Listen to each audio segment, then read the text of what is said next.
Voice record வேண்டாம். So இன்னைக்கு video நம்ம என்ன பார்க்க போகிறோன்னா ஒரு hello guys, welcome back to Jessy's journey. So இன்னைக்கு வீடியோ நம்ம ஒரு cooking hello guys, welcome back to Jessy's journey. இன்றைக்கி நம்ம ஒரு குக்கிங் வீடியோ தான் பார்க்க போகிறோம். ஒரு இன்டென்ஷனான குக்கிங் கிடையாது, ஆக்சிடென்ட்டான குக்கிங் தான். அது என்ன ஸ்டோரின்னு பார்த்தீங்கன்னா, நான் சாக்லேட் வாங்கலான்னு போயிருந்தேன். நார்மல் மில்க் சாக்லேட் வாங்காமல் டார்க் சாக்லேட் நான் எப்பயுமே வாங்குறது உண்டு. அதில் வந்து 70% டார்க் சாக்லேட் அப்படின்னு சொல்லிட்டு ஒன்று வாங்கியிருந்தேன். அது ரொம்பவே நல்லா இருந்தது. மைல்டான ஸ்வீட்டோட அந்த சாக்லேட்டோடைய ஃப்ளேவரும் தெரிஞ்சது, ரொம்ப நல்லா இருந்துச்சு. அடுத்த வாட்டி கடைக்கு போகும்போது இதை பார்த்தேன். 90%, அப்போ வந்து 70 வாங்கினேன். ஸோ 90% பிட்டர் சாக்லேட் அப்படின்னு போட்டிருந்தது. ஸோ இது அதை விட டேஸ்ட்டாக மைல்டான ஸ்வீட்டோட அந்த சாக்லேட் ஃப்ளேவர் நமக்கு ஃபுல்லாக கிடைக்கும்னு சொல்லி வாங்கியிருந்தேன். பட் அதுதான் நான் பண்ண பெரிய மிஸ்டேக். இந்த சாக்லேட்ஸ் 90% பிட்டர்னு போட்டதுக்கு ஏற்ற மாதிரியே வாயில் வச்சிங்கன்னா லிட்டரலாக ஒரு கசப்பு மண், ஒரு கசப்பான மண்ணை சாப்பிட்டா எப்படி இருக்கும் அந்த மாதிரி தான் டேஸ்ட்டாக எனக்கு கிடச்சிது. ஒரு பெரிய மிஸ்டேக். ஸோ எப்படியாச்சும் இதை ரெக்டிஃபை பண்ணி ஆகணும் அப்படின்னு சொல்லிட்டு ஒரு ஏதாச்சும் ரெசிபி பண்ணலாம் டார்க் சாக்லேட் வச்சு பார்த்தேன்.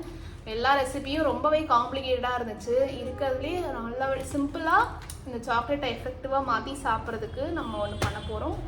அந்த டிஷ் தான் இன்றைக்கி வந்து சாக்லேட் ஃபஜ்ஜி. இன்க்ரீடியன்ஸ்லாம் ரொம்பவே சிம்பிள் அண்ட் ஈஸியாக பண்ண மாதிரி இருந்தது. ஸோ நம்ம ட்ரை பண்ணி பார்க்கலாமே. இதை எப்படியாவது நம்ம ஒரு மிஸ்டேக்கை ரெக்டிஃபை பண்ணி எல்லாருமே வீட்டில் சாப்பிட வச்சுட்டா நமக்கு திட்டு விழாது மோஸ்ட்லி இதை வாங்குறதுக்கு. அதுக்காக தான் நம்ம இன்றைக்கி பண்ண போகிறோம். ஸோ அதோட இன்க்ரீடியன்ஸ் பார்த்திங்கன்னா, டார்க் சாக்லேட், இது ஸ்வீட்டன் பண்ணுறதுக்கு நமக்கு மில்க் மேட் தேவைப்படும். அப்புறமேட்டு ஒரு ஃபியூ நட்ஸ் இதுக்குள்ள போட்டு, நம்ம நட்ஸ் வந்து ஆப்ஷனல் தான், வேணால் நீங்கள் போட்டுக்கலாம் இல்லைனா விட்டுடலாம். நான் நட்ஸ் போட்டு செய்ய போகிறேன். ரொம்பவே ஈஸியான ரெசிபி. ஸோ வாங்க வீடியோக்குள்ளே போகலாம். ஸோ ஃபஸ்ட்டு இதுக்கு நம்ம வந்து இந்த சாக்லேட்டை எடுத்துகிட்டு இதை ஃபுல்லாகவே நம்ம மெல்ட் பண்ணி எடுத்துடணும். அப்போ தான் நமக்கு அந்த ரெசிபி பண்ண வசதியாக இருக்கும். சாக்லேட் மெல்ட் பண்ணுறதுன்னு பார்த்தீங்கன்னா அந்த டபுள் பாயில் மெத்தடில் கூட மெல்ட் பண்ணுவாங்க. ஸோ இன்றைக்கி நானும் அப்படி தான் பண்ண போகிறேன். ஆல்ரெடி ஒரு பவுலில் வந்து தண்ணி வச்சுட்டு அதுக்கு மேலே இன்னொரு பவுல் இந்த மாதிரி வச்சுருங்க. அந்த பவுலில் சாக்லேட் பிச்சு போட்டு இதை மெல்ட் பண்ணி எடுத்துக்கலாம். இது நார்மலாக நீங்கள் ஒரு பவுல்லேயே டேரெக்டாக ஸ்டவ்வில் வச்சு கூட மெல்ட் பண்ணி எடுக்கலாம் அப்படின்னு தான் நான் பார்த்தேன். நல்லா உடச்சி போட்டுக்கலாம். அப்படி பண்ணிங்கன்னா நீங்கள் வந்து ரொம்ப சிம்மில் வச்சு பண்ண வேண்டியதாக இருக்கும் அடுப்பில். அது எக்காரணத்தை கொண்டும் சாக்லேட் கரிஞ்சு போயிடுச்சுன்னா உங்களுக்கு அந்த டிஷ்ஷோட எதுவே ஸ்பாயில் ஆகிடும் அப்படின்னு சொன்னாங்க. ஸோ அதனால தான் எதுக்கு ரிஸ்க்குன்னு சொல்லி நான் இதில் பண்ணேன். பட் நீங்கள் அதில் பண்ணணுனாலுமே வெல் அண்ட் குட், நீங்கள் பண்ணலாம் தாராளமாக. நான் அப்படி தான் பண்ணலான்னு யோசித்தேன். இருக்கிறதே எது நமக்கு கொஞ்சம் ஈஸி சிம்பிளான ரெசிபியோ நம்ம அந்த வழியாக போனால் தான் நமக்கு குக்கிங் இன்ட்ரெஸ்டிங்காக இருக்கும். ரொம்ப லென்த்தியான ப்ராசஸ் அப்படின்னா ஃபெட்டப் ஆகிடும் பண்ணுறதுக்குள்ளே. ஸோ டார்க் சாக்லேட் ஃபுல்லாத்தையுமே முடிஞ்ச வரைக்கும் குட்டி குட்டி பீசஸாக பிச்சு போட்டுக்கோங்க. அப்போ தான் சீக்கிரமாக மெல்ட் ஆகும். பெருசாக இருந்தால் இன்னும் கொஞ்சம் டைம் எடுக்கும்.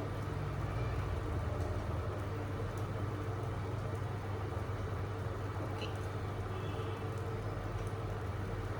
ஸோ பிச்சு போட்டுட்டேன். இப்போ இது நல்லபடியாக மெல்ட் ஆகணும். இப்போ இது கூடவே இந்த சாக்லேட் வந்து எவ்வளவோ அதோட ஈக்குவல் அமௌண்ட் நான் மில்க் மேட் இதில் ஆட் பண்ணிக்க போகிறேன். ஸோ மில்க் மேட் எடுத்துகிட்டு வந்துடலாம்.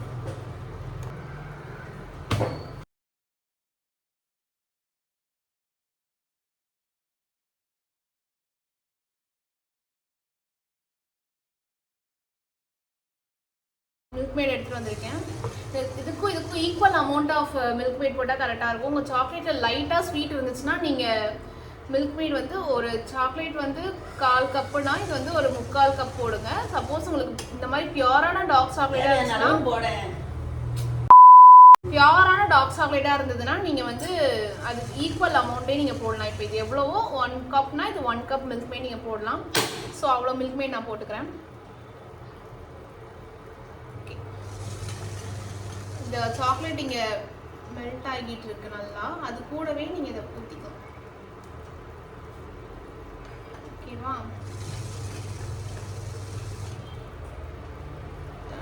சூப்பராக இருக்குது பார்க்கவே. நான் வந்து ஈக்குவல் அமௌண்ட் போட்டால் உங்களுக்கு நல்லா வரும். அண்ட் அதுக்கேற்ற மாதிரி ஸ்வீட்னஸ் வந்து நீங்கள் உங்களுக்கு ஸ்வீட்னஸ் எவ்வளோ வேணுமோ அவ்வளோ போட்டுக்கோங்க. எனக்கு ஸ்வீட் கம்மியாக இருந்தாலே ஓகே தான். ஸோ நான் முடிஞ்ச அளவுக்கு கம்மியாக போட்டு எனக்கு எவ்வளோ டேஸ்ட் வருதோ அதோட நான் ஸ்டாப் பண்ணிக்க போகிறேன். சூப்பராக சாக்லேட் மெல்ட் ஆகி வந்திருக்கு. அது காட்டினா நல்லா இருக்குமா? அப்படியே எடுத்து வந்து காட்டுறீங்களா?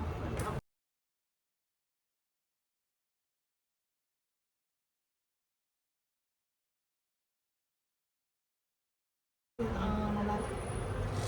இதுதான் மெல்ட் ஆகி வருது. மிக்ஸ் பண்ணிங்கன்னா கிட்டத்தட்ட உங்களுக்கு ஒரு மில்க் சாக்லேட்டோடைய இதுக்கு தான் இது போகும். சரி அப்படியே வச்சுருங்க போய்.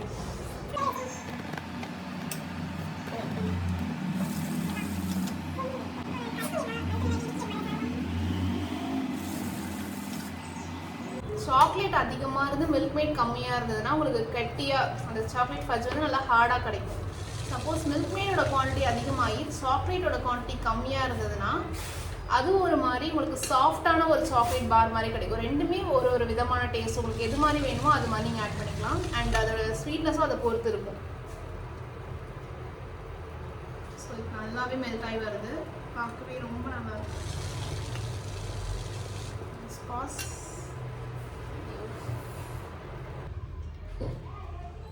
ஹலோ கைஸ், நமக்கு இப்போ இனிப்பு கொஞ்சம் டேஸ்ட் பண்ணி பார்த்தேன். எனக்கு இனிப்பே இல்லை, அதனால இன்னும் கொஞ்சம் மில்க் மேட் ஆட் பண்ணி நான்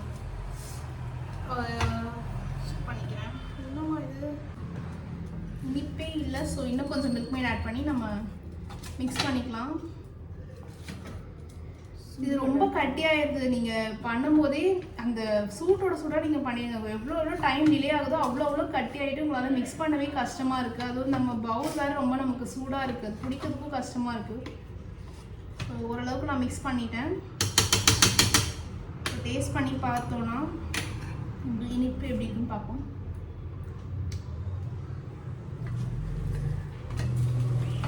இன்னுமே அந்த பிட்டர் ஃபீல் ஆகுது. மைல்டான பிட்டர்னஸ் உங்களுக்கு இருக்கணும்னு ஓகேனா ஓகே, நீங்கள் இதோட ஸ்டாப் பண்ணிக்கலாம்.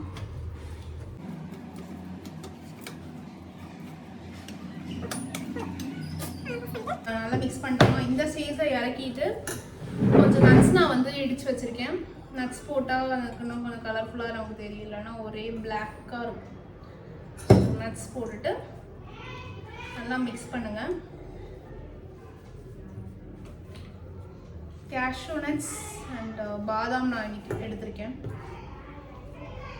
ஸ்டவ்வில் அந்த லிக்விட் ஸ்டேஜில் இருந்தது பார்த்தீங்களா, அப்போவே கூட நீங்கள் வந்து நட்ஸ் போட்டு நல்லா பிளெண்ட் ஆகும். இப்போ ரொம்ப கட்டியானதுனால அது உள்ளே சேர்ந்து பிளெண்ட் ஆக முடிய மாட்டேங்குது. ஓகே, அதான் பாதி செய்யடி அப்படின்னு சொன்னேன். அந்த இது அப்படின்னா இதுவே கம்மியாக தான் இருக்குது. அடுத்த வாட்டி செய்யலாம், அப்போ தான் நல்லா கரெக்டாக தெரியும். அடுத்த வாட்டி செய்யறதுல இல்லை, என்ன இருக்குது, ஒரே வாட்டியில் செஞ்சு முடிச்சிடலாம். ஸோ இன்னொரு பவுல் மாதிரி எடுத்துகிட்டு இதை ட்ரான்ஸ்ஃபர் பண்ணிடலாம். இது வந்து ஒட்டிக்கும் நல்லாவே, அதனால ஃபஸ்ட்டு பட்டர் ஷீட் வந்து இந்த பவுல் மேலே போட்டுட்டு அப்புறமேட்டு இதுக்குள்ளே ட்ரான்ஸ்ஃபர் பண்ணலாம்.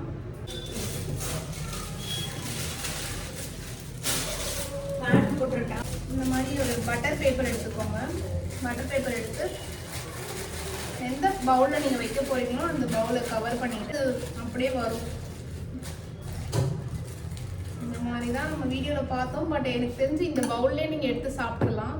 இருந்தாலும் ஒரு ஷேப் நம்ம வர வைக்க முடியுதான்னு பார்ப்போம். இந்த பஞ்சு எடுத்து இதுக்குள்ளே போட்டுக்கோங்க.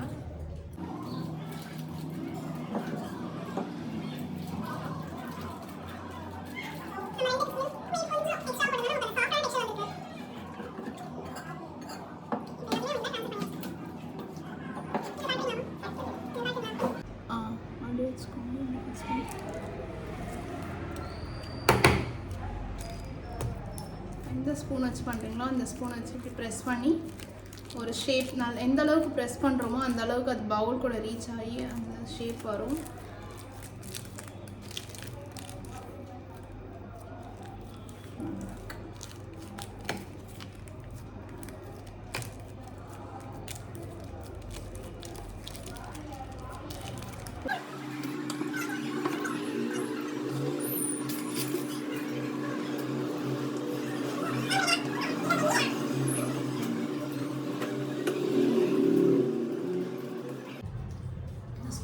டெக்ஸ்சர் வரணும்னா இந்த ஸ்பூன் இல்லை, இந்த இடத்துல எந்த ஆயில் தடவிட்டு இந்த மாதிரி பண்ணிங்கன்னா அந்த ஸ்மூத்தான டெக்ஸ்சர் உங்களுக்கு ஃபினிஷிங்கில் வரும்.